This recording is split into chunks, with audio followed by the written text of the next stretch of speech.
When you walk into a world-class theme park and look up at a massive roaring dinosaur or a fire-breathing dragon, your brain tells you to be terrified. For a fraction of a second, the illusion is completely perfect. You believe it's alive. But what the cheering crowds don't see is the absolute agonizing mechanical violence happening directly beneath the silicone skin. Bringing a 50-foot metal skeleton to life isn't magic. It is an excruciatingly complex symphony of mechatronics. It requires thousands of pressurized fluidic muscle actuators, closed-loop pneumatic servos, and millions of lines of proprietary code to prevent the machine from violently tearing itself apart. I spent my entire career standing in the dark, writing the code that bridged the gap between raw machinery and the uncanny valley. I am a master of controlling heavy, dangerous mechanics. I just never realized that the most unstable, catastrophic mechanism in my life was the woman I was married to. My name is Julian. I'm 36 years old, and I am a lead mechatronics engineer and show action systems architect. 5 years ago, I married Chloe. Chloe was a high-powered public relations executive in the entertainment industry. She was charismatic, fiercely ambitious, and absolutely addicted to the glamorous, champagne-soaked world of red carpets and VIP launch parties. I was the introverted, obsessive engineer who preferred the greasy, isolated environment of my testing hangar. We were a classic pairing of opposites. I built the attractions, and she built the hype. For 4 grueling years, I spent every single weekend, every holiday, and every ounce of my personal savings building my absolute magnum opus. I called it the Apex Project. It was a revolutionary 50-foot-tall, hyper-realistic animatronic system. Unlike the jerky, robotic puppets of the past, my creation used a proprietary fluid muscle software engine. It moved with the terrifying liquid speed of a real apex predator. It was a technological holy grail that massive theme park conglomerates were spending hundreds of millions of dollars trying to replicate. I promised Chloe this was our golden ticket. I told her we would license the hardware to a top-tier resort, build our own boutique engineering firm, and she would be the most powerful executive in the industry. We would be set for life. But Chloe didn't want to build an empire with me. She looked at my grease-stained hands and my exhausted eyes, and she decided she wanted the millions and the glory, but she wanted to share the VIP box with someone who looked better in a tailored suit. The foundation of our marriage started to violently crack when Chloe's PR firm secured a massive contract with a rapidly expanding global theme park syndicate. The CEO of that syndicate was a man named Sterling. Sterling was 42 years old and the absolute poster boy for corporate greed in the entertainment world. He wasn't a creative. He didn't understand storytelling or engineering. He was a ruthless venture capitalist who bought up cheap, failing amusement parks, slapped a thick coat of neon paint on them, and charged families premium prices for a subpar experience. He wore custom velvet blazers, flew on a private Gulfstream jet, and treated brilliant artists and engineers like disposable, minimum-wage laborers. Suddenly, Chloe was spending all her time at Sterling's Glass Tower headquarters, claiming she was restructuring his global brand strategy. The red flags didn't just quietly appear, they triggered every internal warning klaxon I had. First, the profound, unapologetic disrespect. Chloe started bringing Sterling directly into my private testing hangar. Sterling would strut through my workspace, pointing at my highly sensitive robotic actuators and openly mocking my life's work. "Julian, you're a great mechanic, buddy," Sterling smirked one afternoon, leaning against a $500,000 titanium leg assembly. "But you're thinking like a tinkerer, buddy. This tech is a product. You need a visionary like me to scale it. You just tighten the bolts. I'm the one who creates the awe." Chloe didn't defend me. She just smiled, touched his arm, and looked at me with thinly veiled contempt. Second, the intense pressure to hand over the source code. Chloe began relentlessly insisting that I needed to upload the unencrypted raw schematics and the software source code for the fluid muscle engine to a shared cloud drive so Sterling's legal team could review it for a potential licensing deal. Third, the intimacy completely vanished. She moved her things into the guest bedroom, claiming that the smell of hydraulic fluid and ozone on my clothes was giving her migraines. She started coming home at 3 a.m., smelling like expensive cologne and expensive scotch. When a PR director suddenly demands the unencrypted master keys to a $50 million proprietary robotics algorithm, you don't hit upload, you run a deep-level security audit. When you build highly advanced networked industrial control centers, you don't just leave your Wi-Fi open to the public. My entire home network and my hangar servers were routed through a custom firewall that actively logged every single byte of data moving across the local area network. One Saturday afternoon, while I was supposedly outsourcing specialized pneumatic valves, my phone alerted me to a massive, unauthorized data pull from the primary server. I pulled my truck into an empty parking lot, opened my secure server app, and tapped into the network feed. I didn't just find an affair. I witnessed a premeditated, highly coordinated corporate heist. I artificially slowed the transfer speed to a crawl to buy myself time and mirrored her laptop screen directly to my iPad. She had her encrypted messaging app open, communicating directly with Sterling. Sterling wrote, "My lead engineers just looked at the compressed demo build you sneaked out last week. They're losing their minds. The fluid muscle response time is 10 years ahead of anything Disney or Universal has. If we launch this as the centerpiece of my new flagship park in Dubai next month, our company valuation will triple. Have you secured the master CAD files and the source code yet?" Chloe replied, her words dripping with a casual, horrifying cruelty that made the blood freeze in my veins. "I'm copying the master repository from his server right now. The idiot actually thinks I care about his stupid giant puppets. Tomorrow, while he's at the engineering summit, I'll hire a crew to load the physical prototype pieces into a truck. We'll launch the tech in Dubai. I'll serve him with divorce papers the morning after, and we'll be set for life. The poor mechanic won't even know what hit him. He doesn't have the money to fight your corporate lawyers." Sterling responded, "You're a genius, my love. The grease monkey is going to fund our entire empire." I sat alone in the sweltering cab of my truck, staring at my phone as my entire reality shattered into a million pieces. My wife of 5 years was sleeping with a corporate parasite. Together, they were actively plotting to steal 4 years of my blood, sweat, and genius. They were going to steal my masterpiece, launch it on the biggest stage in the world, claim it as their own, and leave me completely broke, discarded, and humiliated. They thought I was just a naive grease monkey who tightened bolts.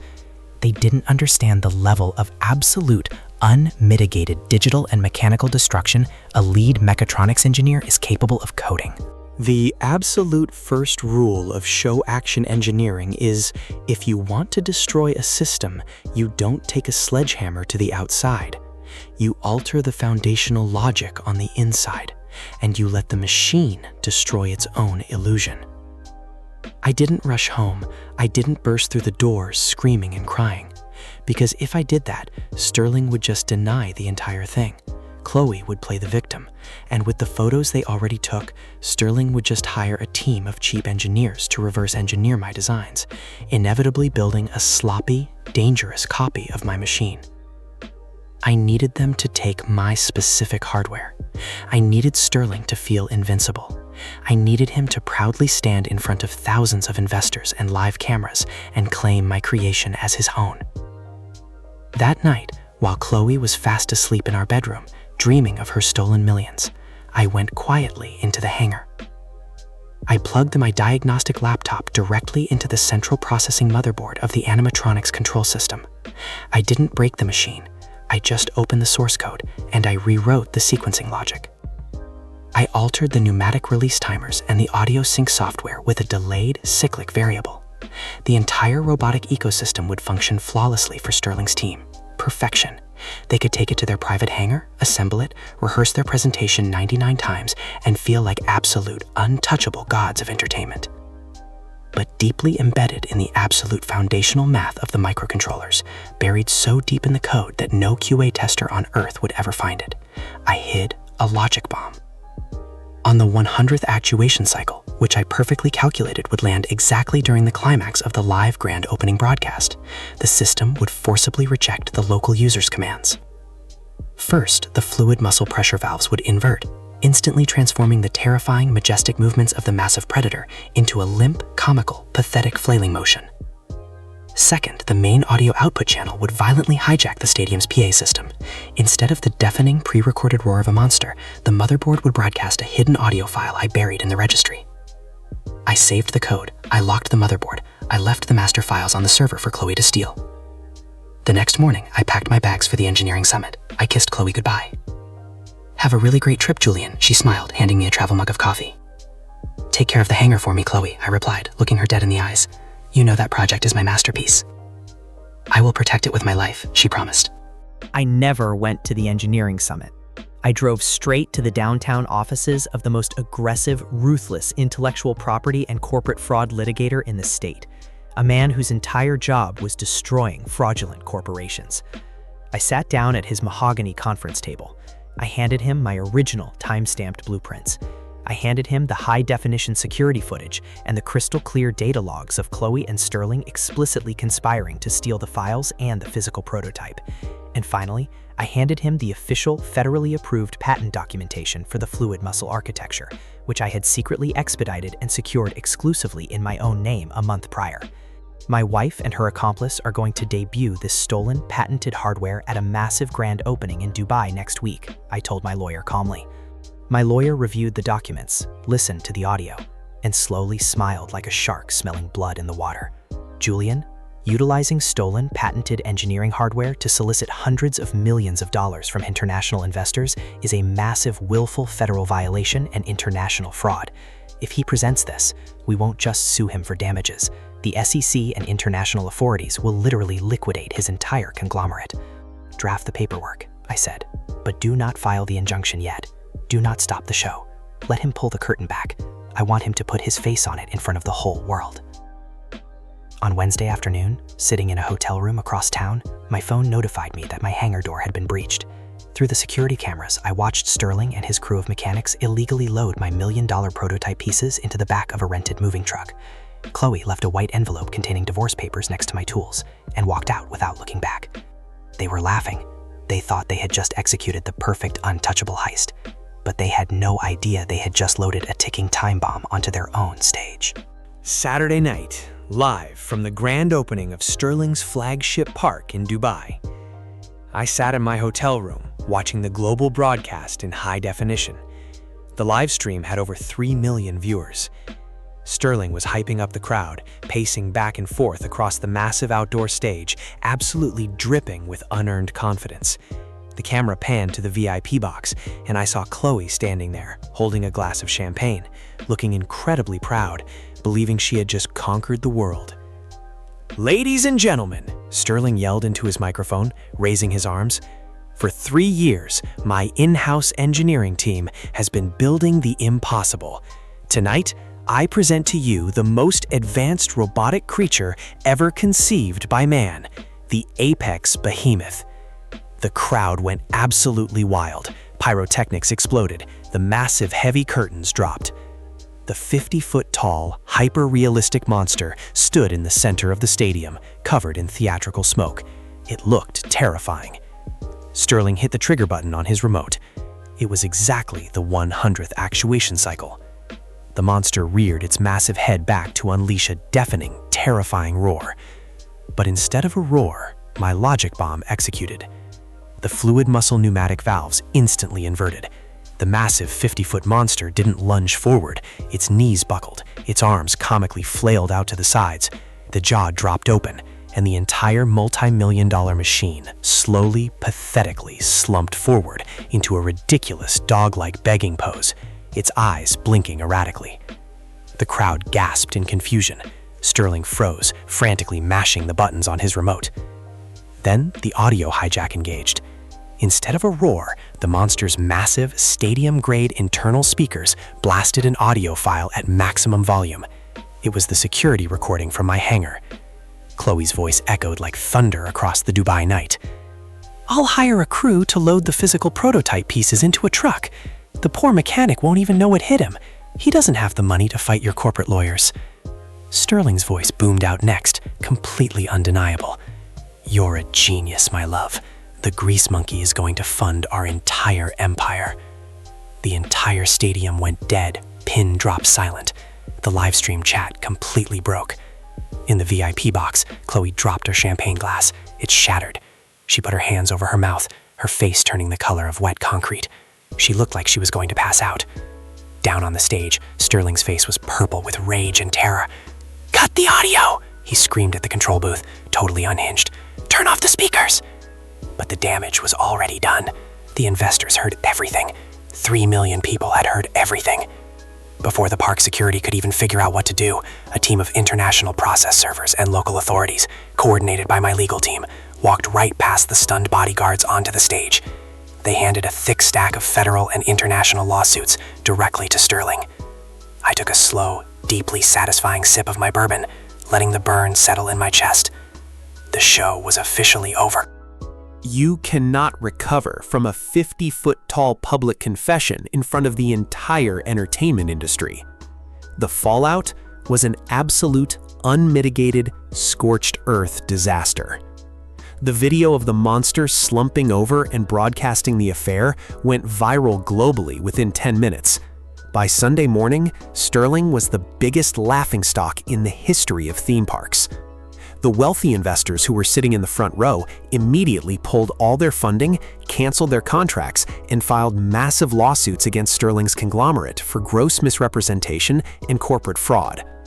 Because Sterling had solicited hundreds of millions of dollars based on patented technology he did not own, the SEC and international authorities launched an immediate, devastating investigation into his firm. His entire empire completely collapsed. He was ousted as CEO by his own board of directors in less than 48 hours. Chloe's life was vaporized. Sterling, realizing he was facing federal indictments and total bankruptcy, immediately blamed her. He told investigators that she was a rogue PR director who had lied to him about the ownership of the code, throwing her to the wolves to save himself. She called me from a hotel room in Dubai, sobbing so hard she was hyperventilating. Julian, please. The investors are suing me. Sterling dumped me. I'm stranded here and my bank accounts are frozen. You have to tell them you gave me permission. Please, I have nothing." "You have the spotlight, Chloe," I said calmly, leaning back in my chair. "You always wanted to be the center of attention. Well, 3 million people just saw your best work. By the way, check your email. You've been served with divorce papers. Enjoy the ride." I hung up and blocked her number. During our divorce settlement, she had absolutely zero leverage. Because she was facing criminal charges for corporate espionage against me, the judge awarded me 100% of the marital assets and denied her any alimony. She walked away with millions in legal debt and a felony record.